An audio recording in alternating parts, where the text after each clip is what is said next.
Cette vidéo vous présente l'application Blog qui permet la publication de billets rendant compte d'une actualité autour d'un sujet donné. Blog sur les événements du lycée, animation d'un projet pédagogique, communication sur un voyage scolaire, etc. Pour accéder à l'appli Blog, allez sur la liste des applis, puis cliquez sur l'icône Blog.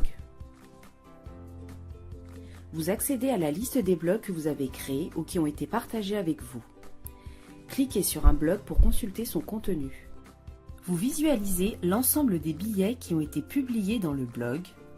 Les billets apparaissent par ordre chronologique inversé avec leur date de publication et l'identifiant de la personne qui a posté le billet. Le billet le plus récent est ouvert automatiquement. Les billets précédents peuvent facilement être dépliés et repliés. Si vous souhaitez commenter un billet, cliquez sur « Commenter ». Rédigez votre message dans la zone de texte et cliquez sur « Enregistrer ». Votre message est alors visible par l'ensemble des utilisateurs qui ont accès au blog. Si vous disposez du droit de contribution sur un blog, vous pouvez y ajouter des billets.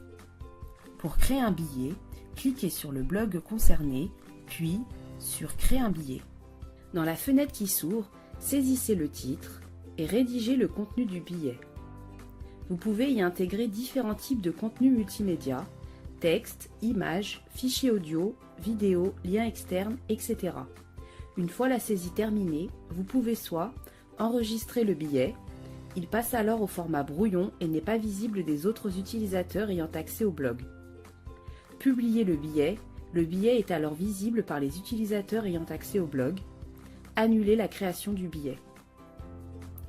Si vous contribuez à un blog pour lequel un circuit de publication a été activé, un bouton « Envoyer » s'affiche au lieu de « Publier ». Ce bouton vous permet de soumettre le billet au gestionnaire du blog qui se chargera ensuite de la publication ou non du billet.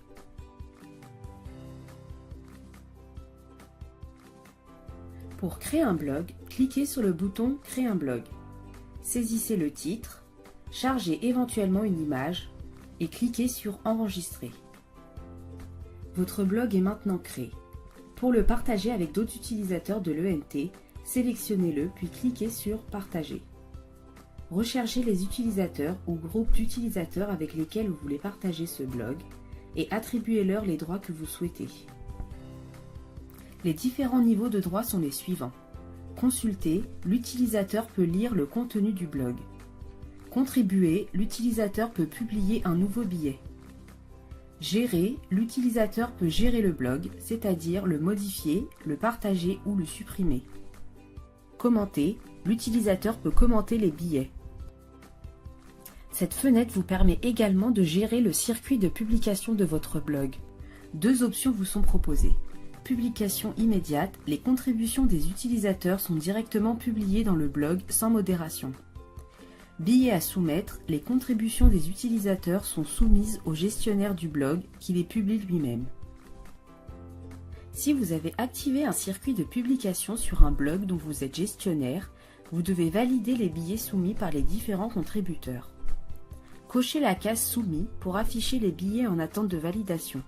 Vous pouvez réaliser les actions suivantes sur le billet soumis.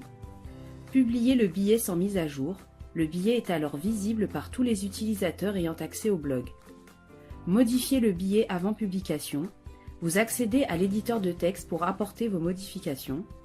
Supprimer le billet.